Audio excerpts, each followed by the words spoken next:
sākumā. Baikova maiņa ir viesiem. Miķels Rēdlis. Labi! Miķels Rēdlis izslido no aizvārtas un tālai apakšējā stūrī. Augstu individuālo meistarību nodemonstrē Miķels Rēdlis.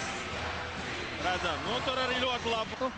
Viņš ir arī labākais vārds. Pojats kļūdās un Dārziņš! Jā! Dāris Dārziņš! 7. vārti Rīgas Dinamo šajā sezonā spēlējot skaitliskajā mazākumā. Nesāka tuvoties, nesāka apspēlēt vārds ar precīzi metiens starp kājasargiem. Mazākumā. Jā, augšējais spēlētājs arī aizķērs arī. Un Mārtiņš Kārsons! Mārtiņš Kārsons! Izdodas realizēt skaidrisko vairākumu, kad uz... Viņam izdevās pārvarēt. Otrā numur 5. 3-1. Vārtus Dinamo komanda. Vārds starpība šobrīd 2 vārds starpība, bet... Tarasenko.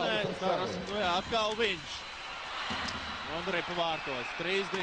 Jā, nu Tarasenko, es teikšu, ko grib to dara ar mūsu. Pēc gadu skatāmies vēlreiz viņa solo gājienu. Vārtus Sibīra komandas labā. Izlidojas, bet jānostājās vārtu priekšā redzams tā. Černikovs, labi.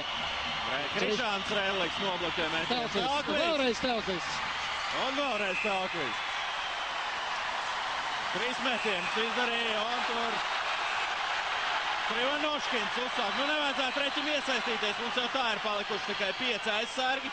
Iespiež Telklis ripu pie ledus. Tāda lieka asuma pilnībā, jo no tos izbraucēja Sibīra spēlētāji 9 sekundes vēl.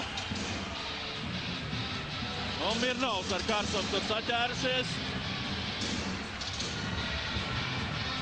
9 sekundes līdz 3. reizes beigām.